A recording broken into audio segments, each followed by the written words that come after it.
ഏറ്റവും മനോഹരമായിട്ട് കുട്ടിയെ നോക്കുവാൻ നല്ല കെൽപ്പുള്ള, ഏത് കുട്ടിയെയും മെരുക്കുവാൻ സാധിക്കുന്ന ഒരു കുടുംബത്തെ നിങ്ങൾക്ക് ഞാൻ പരിചയപ്പെടുത്തി തരട്ടെയോ? ജമാഅത്തെ ഇസ്ലാമി കേരള സെക്രട്ടറി പി റുക്സാന സ്വാഹിബയെ ആദരപൂർവ്വം ക്ഷണിക്കുന്നു. أعوذ بالله من الشيطان الرجيم. بسم الله الرحمن الرحيم. الحمد لله رب العالمين. الصلاة والسلام على رسوله الأمين وعلى آله وصحبه أجمعين. أما بعد. ഈ പരിപാടിയുടെ ബഹുമാന്യനായ അധ്യക്ഷൻ, ഈ പരിപാടിയുടെ ബഹുമാന്യനായ ഉദ്ഘാടകൻ ഹക്കീം നദീം സാഹിബ്,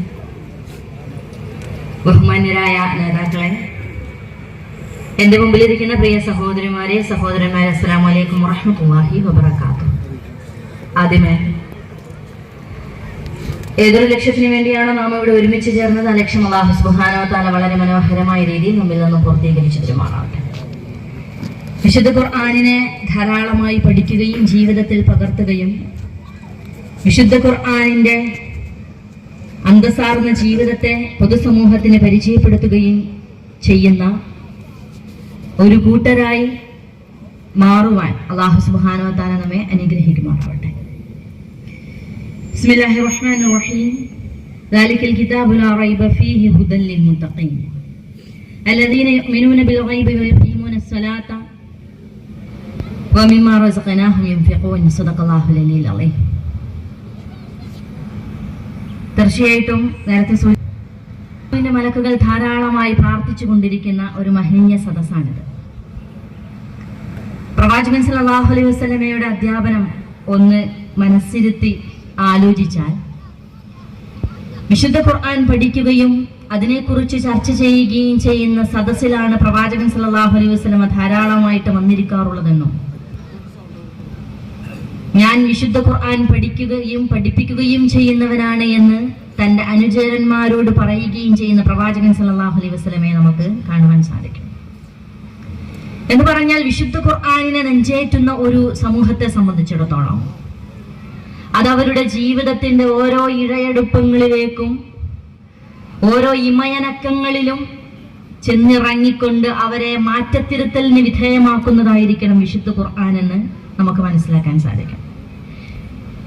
എന്ന് പറഞ്ഞാൽ, വിശുദ്ധ ഖുർആനിന്റെ അധ്യാപനങ്ങൾ പിന്നെയും പിന്നെയും വായിക്കുന്നേരം അല്ലെ നമ്മൾ മനസ്സിലാക്കും, ഇതുവരെ എൻ്റെ ചിന്തയിലേക്കോ എൻ്റെ മനസ്സിലേക്കോ എൻ്റെ ശ്രദ്ധയിലോ ഈ ആയത്തെന്റെ പെടാതിരുന്നത് എന്ന് വിശുദ്ധ ഖുർആൻ വീണ്ടും വീണ്ടും വായിക്കുന്ന ഏതൊരു മനുഷ്യനും ചിന്തിക്കുന്നത്ര വിശാലമായ ഒരു ലോകത്തെ കുറിച്ചാണ് നമ്മൾ സംസാരിച്ചു കൊണ്ടിരിക്കുന്നത്. സ്ത്രീകളും ഖുർആനും എന്നതാണ് എന്റെ വിഷയം. എത്രമാത്രം സ്ത്രീകളെ നമ്മൾ വിശുദ്ധ ഖുർആനിൽ പരാമർശിച്ച സ്ത്രീകളെ നമ്മൾ പരിചയപ്പെട്ടിട്ടുണ്ട്. സ്ത്രീകളുമായി ബന്ധപ്പെട്ട ഏതേത് വിഷയങ്ങളെ കുറിച്ചാണ് നമുക്കറിയുക, അതിനെ എത്രമാത്രം നമ്മൾ ഉൾക്കൊള്ളുകയും അത് പഠിപ്പിച്ചു കൊടുക്കുകയും ചെയ്യുവാൻ വേണ്ടി തയ്യാറായിട്ടുണ്ട് എന്ന ചോദ്യം ഈ സമകാലിക സാഹചര്യത്തിലേറെ പ്രസക്തമാണെന്ന് തോന്നുന്നു. ഇസ്ലാമിൽ പെണ്ണിനെന്താണ് സ്ഥാനമെന്നും ഹൂറികളാക്കി പുരുഷന്മാർക്ക് വേണ്ടി പ്രത്യേകമായിട്ട് ഇവിടെ ഫിക്സ് ചെയ്ത് വെച്ച ഒരു ടീം മാത്രമാണല്ലോ മുസ്ലിം സ്ത്രീകളെന്നും സോഷ്യൽ മീഡിയകളിൽ ധാരാളമായി പരിഹസിക്കുമ്പോൾ, വിശുദ്ധ ഖുർആൻ പഠിച്ച ഏതൊരു മനുഷ്യനും കൃത്യമായിട്ട് റബ്ബ് സുബ്ഹാനഹു വ തആല പരിചയപ്പെടുത്തുന്ന കുറച്ച് വ്യക്തികളെ നമുക്ക് കാണുവാൻ സാധിക്കും. പലരെയും കുറിച്ച് പലപ്പോഴായിട്ട് നമ്മൾ സംസാരിച്ചിട്ടുണ്ട് എങ്കിലും ഇനിയും സംസാരിക്കേണ്ടിയിരിക്കുന്ന, ഇനിയും ചർച്ച ചെയ്യേണ്ടിയിരിക്കുന്ന ധാരാളം ആളുകളെ കുറിച്ച് വിശുദ്ധ ഖുർആൻ നമ്മളോട് പറയുന്നുണ്ട്, പ്രത്യേകിച്ച് സ്ത്രീകളെ കുറിച്ച്. നമുക്ക് സൂറത്തുൽ മുംതഹിന എടുത്ത് പരിശോധിച്ച് നോക്കിയാൽ, ആ സൂറത്തിന് ആ പേര് വരാൻ കാരണമായ സൂറത്തുൽ മുംതഹിനയിലെ 11ാമത്തെ ആയത്തുണ്ട്, യാ അയ്യുഹല്ലദീന ആമനു ഇദാ ജാഅകുമുൽ മുഅ്മിനാതു മുഹാജിറാത്തിൻ ഫംതഹിനൂഹുന്ന. അല്ലയോ സത്യവിശ്വാസികളെ, നിങ്ങളിലേക്ക് ഒരു കൂട്ടം സ്ത്രീകൾ സത്യവിശ്വാസികളായി കൊണ്ടുവന്നാൽ ഫംതഹിനൂഹുന്ന, നിങ്ങളവരെ പരീക്ഷിക്കുക, പരിശോധിച്ചു നോക്കുക, അവർ സത്യവിശ്വാസികളാണോ എന്ന് നിങ്ങളൊന്ന് നിരീക്ഷിച്ചു നോക്കുക. സത്യവിശ്വാസികളാണെങ്കിൽ പിന്നെ നിങ്ങൾ അവരെ മക്കയിലേക്ക് അവരെ തിരിച്ചയക്കരുത് എന്ന് ഹുദൈബിയ സന്ധിക്ക് ശേഷം പ്രവാചകൻ സല്ലല്ലാഹു അലൈഹി വസല്ലം എടുത്ത വളരെ പ്രധാനപ്പെട്ട ഒരു തീരുമാനത്തെ കുറിച്ച്, ആ ഉടമ്പടിയുടെ വിശദീകരണത്തെ കുറിച്ച് വിശുദ്ധ ഖുർആൻ പറയുന്നുണ്ട്. എന്ന് പറഞ്ഞാൽ, വലീദിന്റെ പുത്രി ഉമ്മു കുൽസൂം മക്കയിൽ നിന്നും ഒരു സുപ്രഭാതത്തിൽ തന്റെ വീട്ടിൽ നിന്നും പടിയിറങ്ങി മദീനയിലേക്ക് കാൽനടയായിട്ട് മരുഭൂമിയിലൂടെ യാത്ര ചെയ്യുന്നത് വിശുദ്ധ ഖുർആൻ നമുക്ക് പരിചയപ്പെടുത്തി തരികയാണ്. ആരും അറിയാതെ രഹസ്യമായിട്ട് ഇസ്ലാം സ്വീകരിച്ച ഉമ്മു കുൽസൂമിനെ സംബന്ധിച്ചിടത്തോളം വലീദിന്റെ പുത്രിയാണവർ. എന്ന് പറഞ്ഞാൽ മക്ക മുശ്രിക്കീങ്ങളിൽ അള്ളാഹുവിന്റെ പ്രവാചകനോട് ഏറ്റവും കൂടുതൽ ശത്രുത പുലർത്തിയ ഉഖബത്ത് ബിൻ അബീ മുഅയ്ത്തിന്റെ പുത്രിയായ ഉമ്മു കുൽസൂം, വലീദിന്റെ സഹോദരി. ആരും അറിയാതെയാണ് ഇസ്ലാം സ്വീകരിച്ചത്. ബദറിന്റെ സമയത്ത് അവരെ കുറിച്ച് പറയുന്നുണ്ട്, ബദറിൽ അള്ളാഹുവിന്റെ വിജയം അവർക്ക് ലഭിച്ച സമയത്ത്, സത്യവിശ്വാസികൾക്കും പ്രവാചകൻ സല്ലല്ലാഹു അലൈഹി വസല്ലമക്കും സഹാബക്കൾക്കും ലഭിച്ച സമയത്ത് അവർ മറ്റാരും അറിയാതെ സന്തോഷിക്കുന്നുണ്ട്. കുടുംബക്കാരുടെ മുമ്പിൽ സങ്കടം അഭിനയിക്കുകയും അതേ സമയത്ത് രഹസ്യമായിട്ട് നമസ്കാരത്തിൽ മുഴുകുകയും നന്ദി പ്രകാശിപ്പിക്കുകയും സന്തോഷിക്കുകയും ചെയ്യുന്ന ഉമ്മു കുൽസൂമിനെ ചരിത്രത്തിൽ നമുക്ക് കാണുവാൻ സാധിക്കും. പിന്നീട് ഉഹുദ് സംഭവിക്കുന്ന സമയത്താണ് അവർ വല്ലാതെ സങ്കടപ്പെടുന്നത്. ഒരുപാട് സ്വഹാബാക്കൾ രക്തസാക്ഷികളായി എന്നറിയുന്ന സമയത്ത് അവർ വല്ലാതെ സങ്കടപ്പെടുകയും ശത്രുക്കളായ തന്റെ പിതാവും സഹോദരനും ചിരിക്കുന്ന സമയത്ത് അവർ രഹസ്യമായിട്ട് കരയുകയും അള്ളാഹുവിനോട് പ്രാർത്ഥിക്കുകയും എന്നിട്ടൊരു ഉറച്ച തീരുമാനമെടുക്കുന്നത് നമുക്ക് ചരിത്രത്തിൽ കാണുവാൻ സാധിക്കും. അവർ പറയുന്നുണ്ട്, പ്രവാചകനും സഹാബാക്കളും അവിടെ തീക്ഷ്ണമായ പരീക്ഷണങ്ങൾക്ക് വിധേയമാക്കിക്കൊണ്ടിരിക്കുന്ന സമയത്ത് ഞാൻ എങ്ങനെയാണ് ഇവിടെ സുഖസുഭിക്ഷമായിട്ട് ജീവിക്കുക എന്ന തീരുമാനത്തിനപ്പുറത്താണ് കുമാരിയായ വിവാഹം കഴിയാത്ത കന്യകയായ ഉമ്മു കുൽസൂം ഒരു സുപ്രഭാതത്തിൽ രാവിലെ വീട്ടിൽ നിന്നും തന്റെ വീടിനോട് സലാം പറഞ്ഞ് മക്കയിലേക്ക് മദീനയിലേക്ക് പുറപ്പെടുന്നത്. ഒറ്റക്കാണ്, വാഹനങ്ങളില്ല, ഇതുവരെ മദീനയിലേക്കുള്ള പാതയെക്കുറിച്ച് യാതൊരു അറിവുമില്ല. അങ്ങനെ അവർ മക്കയിൽ നിന്നും മദീനയിലേക്ക് ഒറ്റക്ക് യാത്ര ചെയ്യുന്ന സമയത്ത് ഒട്ടകപ്പുറത്ത് വരുന്ന ഒരു മനുഷ്യൻ അവരെ കാണുകയും തന്റെ ആ ഗോത്രവുമായിട്ട് പ്രവാചകൻ സല്ലല്ലാഹു അലൈഹി വസല്ലമ ഉടമ്പടിയുള്ള ഗോത്രത്തിലെ ആളാണെന്ന് കാണുകയും അങ്ങനെ അദ്ദേഹത്തിന്റെ കൂടെ എല്ലാം അല്ലാഹുവിൽ ഭരമേൽപ്പിച്ചുകൊണ്ട് യാത്ര ചെയ്യുകയും പ്രവാചകൻ സല്ലല്ലാഹു അലൈഹി വസല്ലമയുടെ അടുക്കിലേക്ക് എത്തുകയും ചെയ്യുന്നുണ്ട്. അവിടെ എത്തിയിട്ട് പ്രവാചകന്റെ പത്നിയോട് സകലതും നടന്നത് മുഴുവൻ പറയുന്നുണ്ട്. പ്രവാചകൻ സല്ലല്ലാഹു അലൈഹി വസല്ലമ വന്ന ഉമ്മു കുൽസൂമിനോട് ചോദിക്കുന്നു, എങ്ങനെയാണ് ഇവിടെ എത്തിയത് എന്ന് ചോദിച്ചപ്പോൾ, ഈ ഒരു യാത്രക്ക് ശേഷമാണ് പ്രവാചകരെ ഞാൻ അവിടെ നിന്നും ഇവിടേക്ക് വന്നത്. എനിക്കിനി നിങ്ങളോടൊപ്പം കഴിഞ്ഞാൽ മതി, ഏത് ത്യാഗവും സഹിച്ച് ഇവിടെ കഴിയുവാനാണ് എനിക്ക് ആഗ്രഹമെന്ന് പറയുന്ന പ്രവാചകൻ സല്ലല്ലാഹു അലൈഹി വസല്ലമയുടെ മുഖം വല്ലാതെ വാടുന്നുണ്ട്. കാരണം ഹുദൈബിയ സന്ധി പ്രകാരം മക്കയിൽ നിന്നും ആരാണോ മദീനയിലേക്ക് വരുന്നത് അവരെ തിരിച്ചയക്കുക എന്നത് മാത്രമാണ് പ്രവാചകൻ സല്ലല്ലാഹു അലൈഹി വസല്ലമയുടെ മുമ്പിലുള്ള ഏക പോംവഴി. അത് പറയുമ്പോൾ പ്രവാചകന്റെ കണ്ണു നിറയുന്നുണ്ട്. എന്നിട്ട് ഉമ്മു കുൽസൂമിനോട് പറയുന്നുണ്ട്, എന്ത് ചെയ്യാനാണ്, ഹുദൈബിയ സന്ധി പ്രകാരമാണല്ലോ. അപ്പോഴാണ് ഏഴാൻ ആകാശത്തു നിന്നും അള്ളാഹുവിന്റെ മറുപടിയായിട്ട് സൂറത്തുൽ മുംതഹനയിലെ 11ാമത്തെ ആയത്തിന്റെ അവതീർണമായിട്ട് യാ അയ്യുഹല്ലദീന ആമനു ഇദാ ജാഅകുമുൽ മുഅ്മിനാതു മുഹാജിറാത്തുൻ ഫംതഹിനൂഹുന്ന, ഈ ഉടമ്പടിയിൽ എന്തില്ല, സ്ത്രീകളെ ഉൾപ്പെടുത്തിയിട്ടില്ല. അതുകൊണ്ട് അവരെ നിങ്ങൾ എന്ത് ചെയ്യണം, ഇവിടെ സുരക്ഷിതമായിട്ട് അവർ നിങ്ങളുടെ കൂടെ കഴിഞ്ഞുകൊള്ളട്ടെ എന്ന് ഖുറൈശികൾക്ക് അറബി പഠിപ്പിക്കുന്ന ഒരു പ്രയോഗം കൂടി അല്ലാഹു സുബ്ഹാനഹു വ തആല അതിൽ ഉൾപ്പെടുത്തിയിട്ടുണ്ടെന്നാണ് പണ്ഡിതന്മാർ അതിന്റെ വിശദീകരണത്തെ കുറിച്ച് കൃത്യമായിട്ട് പറയുന്നത് പഠിതാക്കളായ നിങ്ങൾക്ക് ധാരാളമായിട്ട് കേട്ടിട്ടുണ്ടാകും. എന്ന് പറഞ്ഞാൽ ഒരു സന്ധിയെ തിരുത്തിയ തരുണി എന്നാണ് അവരെ ചരിത്രത്തിൽ വിശേഷിപ്പിക്കുന്നത്. സൂറത്തുൽ നംൽ വായിച്ച നമുക്ക് അതിന്റെ മനോഹരമായ കഥാവിഷ്കാരത്തെ അല്ലാഹു സുബ്ഹാനഹു വ തആല പരിചയപ്പെടുത്തി തരുന്നുണ്ട്. സബയിലെ രാജ്ഞിയെ കുറിച്ചാണ്. ചിലപ്പോൾ അധികമാരും നമ്മൾ അതിനെ കുറിച്ച് സംസാരിക്കാറില്ല. ഒരിക്കൽ സുലൈമാൻ നബി അലൈഹിസ്സലാം ഒരു ദിവസം തന്റെ കീഴിലുള്ള പക്ഷികളെ പരിശോധിക്കുമ്പോഴാണ് ഹുദുഹുദ് പക്ഷിയെ കാണാനില്ലല്ലോ എന്ന് അദ്ദേഹം ആകെ സന്ദേഹപ്പെടുന്നത്. എവിടെയാണ് ഹുദുഹുദ് പക്ഷി, അവൾ എവിടേക്കാണ് രക്ഷപ്പെട്ടതെന്ന് ചോദിക്കുന്നുണ്ട്. കുറച്ചു സമയം കഴിഞ്ഞപ്പോൾ മരംകൊത്തി പക്ഷി അദ്ദേഹത്തിന്റെ അടുക്കൽ വന്നിട്ട് പറയുന്നുണ്ട്, താങ്കൾ അറിയാത്ത ഒരു വാർത്ത താങ്കൾക്ക് ഞാൻ അറിയിച്ചു തരട്ടെയോ. ഒരു രാജ്യത്ത് സബ എന്ന ദേശത്തെ അവിടെ ഭരിക്കുന്നത് ഒരു വനിതയാണ്, ഒരു സ്ത്രീയാണ്. അവർ ആരാധിക്കുന്നതാവട്ടെ സൂര്യഭഗവാനെയാണ്. തീർച്ചയായിട്ടും അവർ എന്ത് ചെയ്തിരിക്കുന്നു, അള്ളാഹുവിന് നന്ദി കാണിക്കേണ്ടതിന്റെ പക്ഷം അവർ എന്ത് ചെയ്യുന്നു, അള്ളാഹുവിനെ ധിക്കരിക്കുകയും അള്ളാഹുവിൽ ശിർക്ക് ചെയ്യുകയും അള്ളാഹുവിന്റെ ഇബാദത്തിൽ നിന്നും അവർ അകന്നു പോവുകയും ചെയ്ത ഒരു നാട്ടുകാരെ കുറിച്ച് താങ്കൾക്ക് ഞാനിത് അറിയിച്ചു തരുന്നു എന്ന് പറയുന്നുണ്ട്. ആ സമയത്താണ് ഹുദുഹുദ് പക്ഷിയുടെ പക്കൽ അദ്ദേഹം എന്ത് ചെയ്യുന്നത്, ഒരു കത്ത് കൊടുക്കുകയും അങ്ങനെ സബയിലെ രാജ്ഞിക്ക് അത് കിട്ടുകയും ചെയ്യുന്നുണ്ട്. സബയിലെ രാജ്ഞിയെ കുറിച്ച് വിശുദ്ധ ഖുർആൻ പരാമർശിക്കുന്ന 2-3 പരാമർശങ്ങളുണ്ട് അല്ലെ. സ്ത്രീക്ക് ഭരണാധികാരിയാകുവാൻ പറ്റുമോ എന്നതാണ് ഒരു വശത്തുള്ള ഡിസ്കഷൻ എങ്കിൽ, എങ്ങനെയാണ് അള്ളാഹു വിശുദ്ധ ഖുർആനിൽ സബയിലെ രാജ്ഞിയെ കുറിച്ച് പറഞ്ഞതെന്ന് നമ്മൾക്ക് വായിക്കുന്ന സമയത്ത് വല്ലാത്ത അത്ഭുതം തോന്നിപ്പോകും. സബയിലെ രാജ്ഞിയെ കുറിച്ച് വിശുദ്ധ ഖുർആനിൽ അല്ലാഹു സുബ്ഹാനഹു വ തആല പറയുന്നുണ്ട്, ഈ കത്ത് വായിച്ചതിനു ശേഷം അല്ലെ, ഇത് സുലൈമാനിൽ നിന്നുള്ള കത്താണ്. ബിസ്മില്ലാഹിർ റഹ്മാനിർ റഹീം. അള്ളാഹുവിന്റെ നാമത്തിൽ ഇതാ ഈ കത്ത് ഞാൻ ആരംഭിക്കുന്നു. നിങ്ങൾ മുസ്ലിം ആവുക, അല്ലാത്ത പക്ഷം തീർച്ചയായിട്ടും നിങ്ങൾ ദുരിതം അനുഭവിക്കേണ്ടി വരുമെന്നതായിരുന്നു കത്തിന്റെ ഉള്ളടക്കം. എന്നിട്ട് അവരെ കുറിച്ച് പറയുന്നുണ്ട്, അവർ ആ നാട്ടിലെ പൗരപ്രമുഖന്മാരായ തന്ത്രജ്ഞാനികളായ തന്റെ ഭരണസിരാ കേന്ദ്രത്തിലെ പൗരപ്രമുഖന്മാരുമായിട്ട് കൂടിയാലോചിക്കുന്നതിനെ കുറിച്ച് അല്ലാഹു സുബ്ഹാനഹു വ തആല പറയുന്നുണ്ട്. എന്നിട്ട് ആ പദം തന്നെ വിശുദ്ധ ഖുർആൻ പറയുന്നുണ്ട്, നിങ്ങളുമായിട്ട് ആലോചിക്കാതെ ഞാൻ വേറൊരു കാര്യവും തീരുമാനിക്കാറില്ലല്ലോ. യുക്തിഭദ്രമായ, സ്വേച്ഛാധിപതിയല്ലാത്ത, ഏകാധിപതിയല്ലാത്ത ഒരു ഭരണകാരിയെ സംബന്ധിച്ചിടത്തോളം കൂടിയാലോചിച്ച് തന്ത്രപ്രധാനമായ തീരുമാനങ്ങൾ എടുക്കുമ്പോൾ കൂടിയാലോചിച്ച് ഒരു കൃത്യമായ തീരുമാനം എടുക്കുന്ന ഭരണാധികാരിയാണ് സഭയിലെ രാജ്ഞിയായിട്ട് അല്ലാഹു സുബ്ഹാനഹു വ തആല നമുക്ക് അവരെ പരിചയപ്പെടുത്തി തരുന്നത്. അതിനുശേഷം ആ ചരിത്രം നമുക്കറിയാം. അള്ളാഹുവിന്റെ സുലൈമാൻ നബി അലൈഹിസ്സലാമയ്ക്ക് എന്താണ് മറുപടി കൊടുക്കുക എന്ന് അവരോട് ചോദിച്ചപ്പോൾ അവർ പറയുന്നുണ്ട്, താങ്കൾ തന്നെ തീരുമാനം എടുത്തുകൊള്ളൂ, തീർച്ചയായിട്ടും നമ്മൾ അനുസരിക്കാം.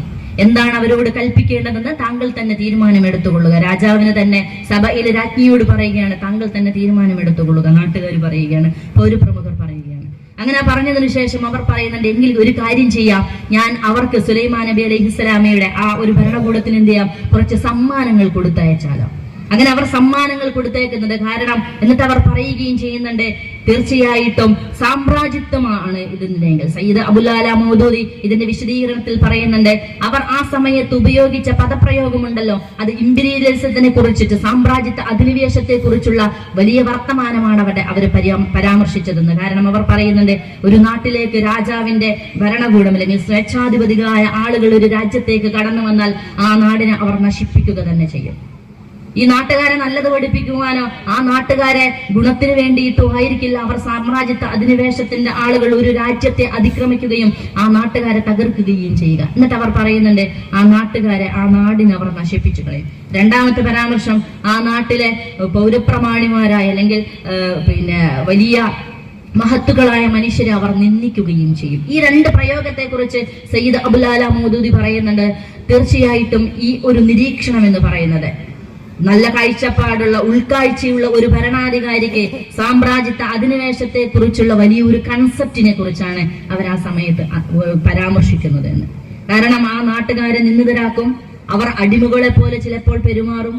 ആരാണോ ജയിച്ചടക്കി വന്നത് അവർക്ക് ഓശാന പാടുന്നവരായി തീരും.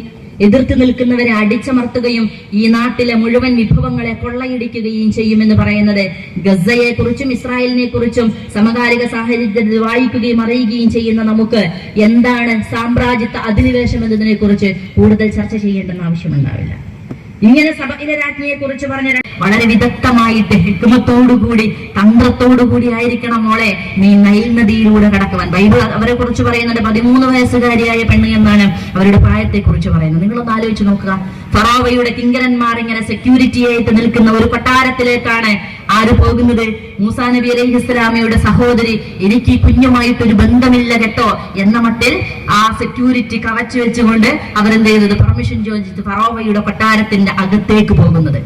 അവിടെ വെച്ച് കുട്ടി പാല് കുടിക്കുന്നില്ല എന്ന് കണ്ടപ്പോൾ വിശുദ്ധ ഖുർആനിൽ അല്ലാഹു സുബ്ഹാനഹു വ തആല അവനെ കുറിച്ച് പറയുന്നുണ്ട്, മൂസാ നബി അലൈഹി ഇസ്ലാമയുടെ ഉമ്മയെ കുറിച്ച് പറയുന്നുണ്ട്, നീ സങ്കടപ്പെടേണ്ടതില്ല, നിനക്ക് തിരിച്ച് നിന്റെ കുട്ടിയെ ഞാൻ തിരിച്ചു തരുമെന്ന അള്ളാഹുവിന്റെ വാഗ്ദാനത്തിന് വേണ്ടിയുള്ള ആ വഴി സുഗമമാക്കുകയാണ് എന്ത് ചെയ്യുന്നത്, ആ സഹോദരി ചെയ്യുന്നത്. അപ്പോൾ അവിടെ വെച്ച് ചോദിക്കുന്നുണ്ട്, ആസിയ ബീവിയോടും കൂട്ടരോടും ചോദിക്കുന്നുണ്ട്, ഹൽ അദുല്ലുക്കും അലാ അഹ്ലി ബൈത്തിൻ യഗ്ഫിറൂനഹു ലക്കും.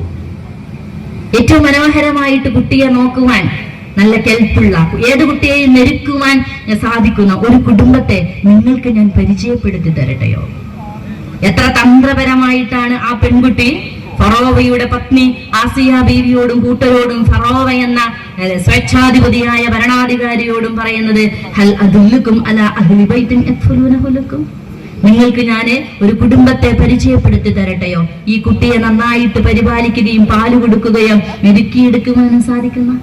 അങ്ങനെയാണ് തന്റെ ഉമ്മയെ എന്ത് ചെയ്തത്, കൊട്ടാരത്തിലേക്ക് കൊണ്ടുവരികയും മൂസാ നബി അലൈഹിസ്സലാമയ്ക്ക് ആ ഉമ്മ പാല് കൊടുക്കുകയും കുഞ്ഞെ സന്തോഷിക്കുകയും ചെയ്യുന്നത്.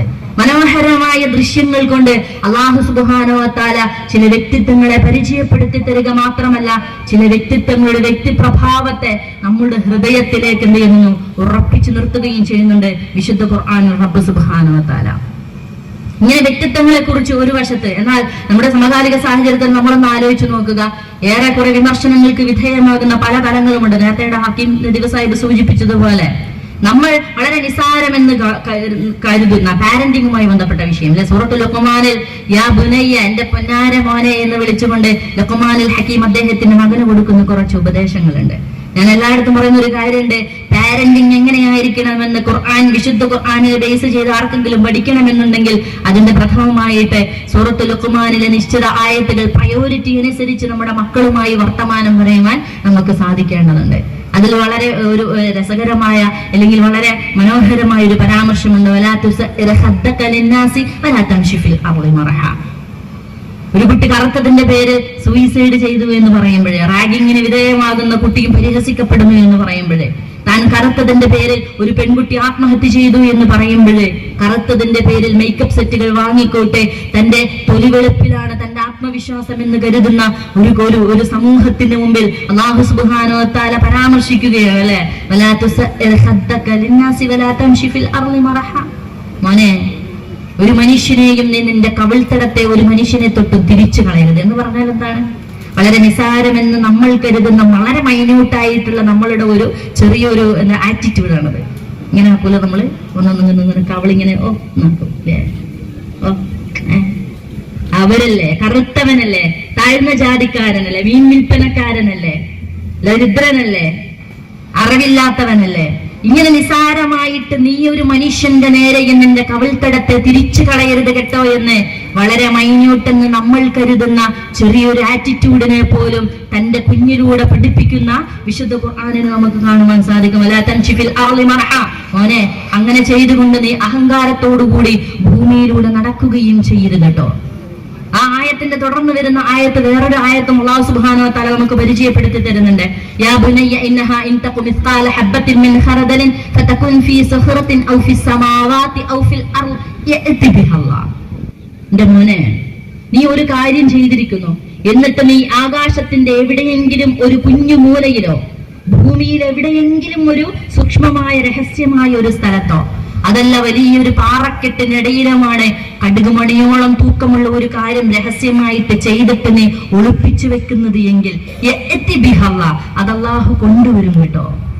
മൊറാലിറ്റിയുമായി ബന്ധപ്പെട്ട് നിലവിൽ നടക്കുന്ന ഡിസ്കഷനിൽ നമ്മുടെ മക്കൾക്ക് പഠിപ്പിച്ചു കൊടുക്കുവാൻ പറ്റിയ ഏറ്റവും വലിയ അധ്യാപനമോ ഉപദേശവും ഇതാണെന്നാണ് ഞാൻ വിശ്വസിക്കുന്നത്.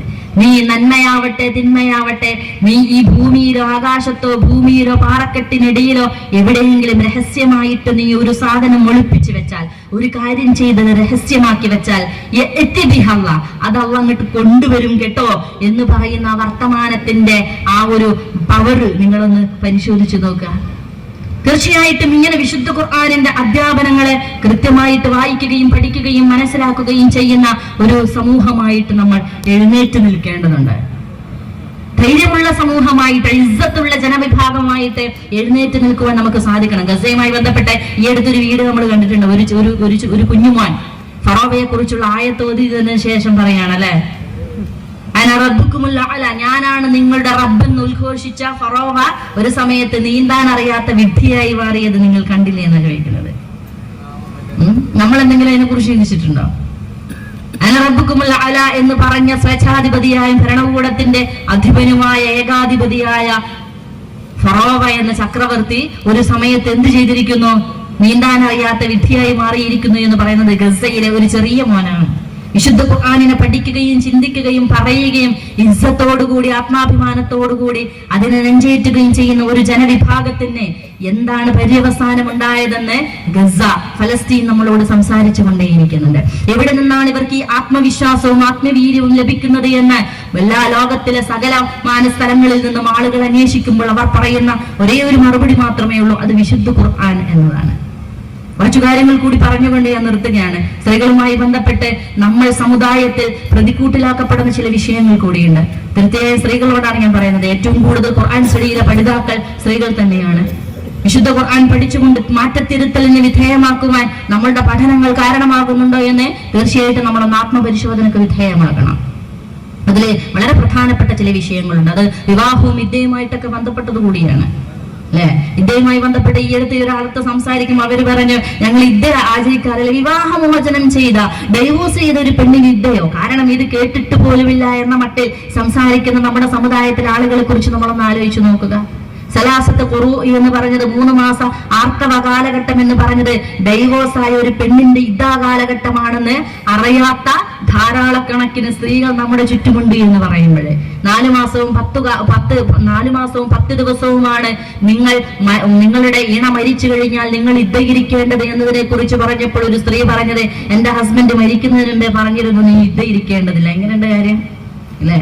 എന്താണ് ഇദ്ദ എന്ന് പറഞ്ഞാല് ജനലും വാതിലൊക്കെ കൊട്ടിയടച്ച് സൂര്യന്റെ പ്രകാശം പോലും കാണാത്ത രീതിയിൽ അന്ധതയിൽ ഇരുട്ടിൽ ഇങ്ങനെ നമസ്കാര കുപ്പായൊക്കെ ഇട്ട് സ്ത്രീകളെ പോലും മറ്റു സഹോദര സമുദായത്തിലെ സ്ത്രീകളെ പോലും ആശ്വസിപ്പിക്കുവാൻ ആഗ്രഹിക്കുന്ന അവരെ പോലും കാണാത്ത രീതിയിൽ ഒരു ഇരുട്ടുമുറിയിൽ അടച്ചിരിക്കുന്നതിനെയാണ് ഇദ്ദ എന്ന് പറയുന്ന കൺസെപ്റ്റിനെ തകർക്കുവാൻ നമുക്ക് എത്ര ആളുകൾക്ക് സാധിച്ചിട്ടുണ്ട്. വിശുദ്ധ ഖുർആനിലെ സൂറത്ത് ബഖറയിലെ ഒരായത്തിന് വലാ ജുനാഹ അലൈക്കും ഫീമാ അറൽതും ബിഹി അൻ അക്നൻതും ഫീ അൻഫുസിക്കും എന്ന് പറയുന്ന ആയത്ത് എനിക്ക് വളരെ അത്ഭുതം തോന്നിപ്പോ ആ ആയത്ത് വായിക്കുന്ന സമയത്ത് റബ്ബ് സുബ്ഹാനഹു വ തആല പറയുകയാണ്, ഇണ മരിച്ച ആ സ്ത്രീകൾ 4 മാസക്കാലവും 10 ദിവസവും ഇദ്ദ ആചരിച്ചു കൊള്ളട്ടെ. അതിനെ തുടർന്ന് റബ്ബ് സുബ്ഹാനഹു വ തആല പറയുകയാണ്, നിങ്ങൾ സതദ്കുറൂനഹുന്ന, നിങ്ങൾ അവരെ കുറിച്ച് ഓർക്കുന്നുണ്ടെന്ന് റബ്ബിന് നന്നായിട്ട് അറിയാം. ആരോടാണ് പറയുന്നത്? സത്യവിശ്വാസികളോടാണ് പറയുന്നത്. അവരോട് നിങ്ങൾ ഇദ്ദ ഇരിക്കുന്ന സമയത്ത് വിവാഹാലോചനയിൽ ഏർപ്പെടരുത് കേട്ടോ, പക്ഷെ നിങ്ങൾക്ക് ചെറിയ സൂചന നൽകാം, മാന്യമായിട്ട് അവരോട് സംസാരിക്കുകയും ചെയ്യാമെന്ന് പറയുന്നത് വിശുദ്ധ ഖുർആനാണ്. ഇതിനെ കുറിച്ച് പറയുമ്പോൾ അങ്ങനെ പറയാൻ പറ്റില്ല കേട്ടോ, ആകെ മൊറാലിറ്റിക്ക് പ്രശ്നമുണ്ടാകുമെന്നാണ് നമ്മൾ പറയേണ്ടത്. ഇദ്ദ ഇരിക്കാത്ത ഒരു സമൂഹത്തെ ഇദ്ദ ഇരിപ്പിക്കുകയും എന്നാൽ ഇദ്ദ എന്ന് പറയുന്നതിന്റെ യഥാർത്ഥ ഇസ്ലാമിക കോൺസെപ്റ്റ് എന്താണെന്നത് പഠിപ്പിച്ചു കൊടുക്കുകയും ചെയ്യേണ്ടുന്ന ഉത്തരവാദിത്വം നമുക്കുണ്ട്. അല്ലാഹു സുബ്ഹാനഹു വ തആല പറയുകയാണ് പുരുഷ സമൂഹത്തോട്, നിങ്ങളുടെ മനസ്സിൽ അവരെ വിവാഹം ചെയ്താൽ കൊള്ളാമെന്ന ആഗ്രഹം നിങ്ങളുടെ ഹൃദയത്തിലുണ്ട് എന്ന് അള്ളാഹുവിനറിയാം. പക്ഷെ ആ സമയത്ത് ഇദ്ദാ സമയത്ത് നിങ്ങൾ അവരുമായിട്ട് നേർക്കുനേരെ വിവാഹ ഉടമ്പടിയിൽ ഏർപ്പെടരുത്. പക്ഷെ നിങ്ങൾക്ക് അവരോട് സൂചന പറയാമെന്ന ആധുനിക പണ്ഡിതൻ ഷെയ്ഖ് യൂസുഫ് ഖറവാവിയെ പോലെയുള്ള ആളുകൾ പറയുന്നത് സൂചന എന്നതുകൊണ്ട് അല്ലാഹു സുബ്ഹാനഹു വ തആല ഉദ്ദേശിച്ചത് ഒരു സ്വാലിഹത്തായ പെണ്ണിനെ വിവാഹം ചെയ്യുവാനാണ് ഞാൻ ആഗ്രഹിക്കുന്നത് എന്ന് തുടങ്ങിയ സൂചനകളാവാമെന്ന് പറയുമ്പോൾ ഇദ്ദ എന്ന് പറഞ്ഞാൽ വിധവാ വിവാഹം എന്ന് പറഞ്ഞാൽ പുനർവിവാഹം എന്നൊക്കെ പറഞ്ഞാല് ഇന്നും നമ്മൾ കൊണ്ടുവരുന്ന മറ്റു ബ്രാഹ്മണിക്കൽ കൾച്ചറിൽ നിന്നുമുള്ള ഹിന്ദു സംസ്കാരത്തിൽ നിന്നുമുള്ള കൾച്ചറാണ് ഇന്നും നമ്മൾ അല്ലെ. വിവാഹം വേണ്ട എന്ന് പറയുന്ന പെണ്ണിനെ നാരീ പവിത്രതയോടുകൂടിയാണ് നമ്മൾ കാണുക. എന്നാൽ ഇസ്ലാമിന്റെ കൺസെപ്റ്റ് എന്താണെന്ന് തീർച്ചയായിട്ടും മനസ്സിലാക്കേണ്ടതുണ്ട്.